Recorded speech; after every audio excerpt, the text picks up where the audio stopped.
Hello everyone, here we are again for Ways of the World, a brief global history with sources. And we're going to continue our study of the worlds of the 15th century with the Americas. So let's start with our map here of the Americas in the 15th century. So the Americas before Columbus represented a world almost entirely or completely separate from Afro-Eurasia. Featured similar kinds of societies, though with a different balance among them, but it largely lacked the pastoral economies that were so important in the Eastern Hemisphere. So let's take a look at the factors that limited the growth of communities in the Americas. The two large empires that existed in the 15th century, the Inca and the Aztec, particularly were limited by geography. They were constrained by geographic features, the Andes Mountains in the case of the Incas, and the Panamanian Isthmus in the case of the Aztecs.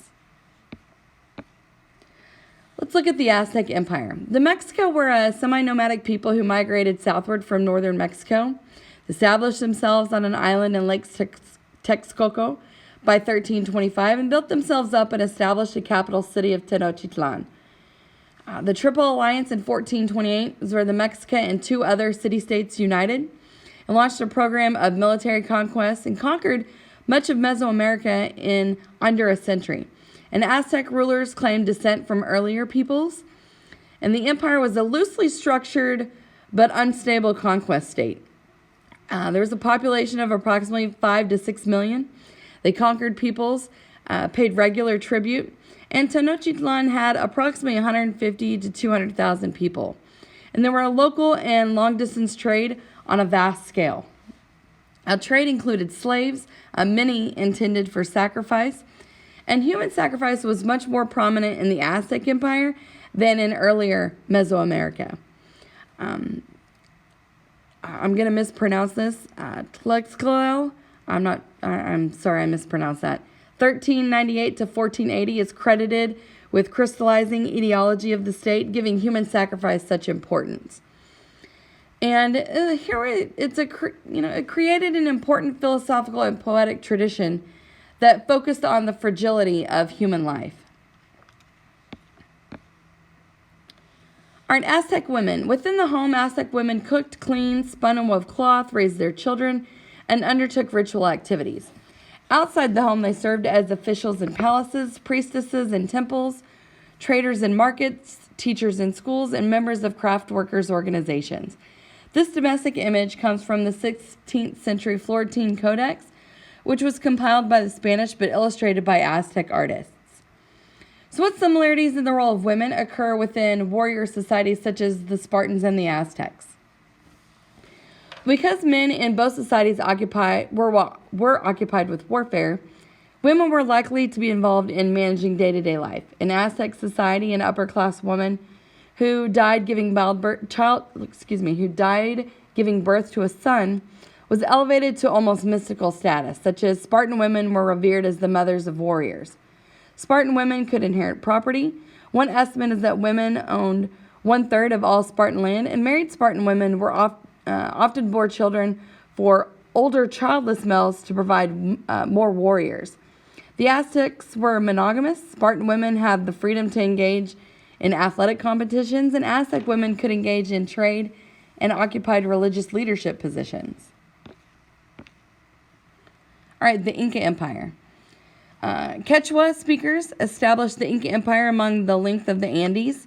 The empire was approximately 2,500 miles long and about 10 million subjects. The Inca Empire was more bureaucratic and centralized than the Aztecs. The emperor was an absolute ruler and regarded as divine. The state theoretically owned all land and resources. Around about 80 provinces, each with an Inca governor. And the subjects were grouped together in hierarchical units of people, 10, 50, 100, 500, etc., at least in the central regions. And inspectors checked up on the provincial officials that ruled the local areas, and the population data was recorded on quipus, or knotted cords. And there's a massive resettlement program that moved much of the population. Now, the Incas attempted cultural integration. The leaders of conquered peoples had to learn Quechua, and the sons were taken to Cusco, or the capital, for acculturation. And the subjects had to acknowledge major Incan deities. Almost everyone had to perform labor service called mita for the Inca state. They worked on state farms, herding, mining, military service, temples, even state construction, major water works programs and projects. And there's also a production of goods for the state. And the state provided elaborate feasts in return for their service, as well as disaster relief. All right, Machu Picchu. This is high in the Andes Mountains, and it was constructed by the Incas in the 15th century on a spot long held sacred by local people.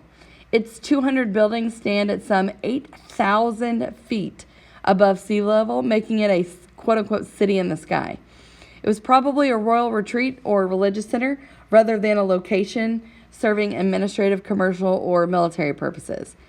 The outside world became aware of Machu Picchu only in 1911 when it was popularized by a Yale University archaeologist. So what can you infer from the image about how the massive building projects of the Inca Empire reflected the power of the state? Machu Picchu, located high in the mountains, demonstrated the power of the state to obtain enough materials and coerce enough labor to build such a massive city in such a location, especially since it served either as a royal retreat or a religious center. All right, gender parallelism. Women and men operated in quote-unquote separate but equivalent spheres. Parallel religious cults for men and women. There are parallel hierarchies for female and male political officials, especially among the Inca. And women's household tasks were not regarded as inferior. Still, men had top positions in political and religious life. And there's the glorification of the military, which was only for men. And that probably undermined gender parallelism. And the Inca ruler and his wife governed jointly, and they were descended from the sun and moon, respectively. All right, the Inca agricultural practice. This 16th century drawing by Felipe Gauman Poma, an Incan nobleman, illustrates the cooperation of Inca men and women in agriculture. The men were loosening the soil with a quote-unquote foot plow, while the women plant the seeds. Now, based on the image, explain the gender relationships and expectations in Inca society. Well, Incas practiced what is known as gender parallelism, in which men and women had different roles, but one was not deemed inferior to the other. That parallelism is evident in this image, as men have the role of loosening the soil while women sow the seeds. And that concludes our study of the Americas in the 15th century. I will see you guys next time.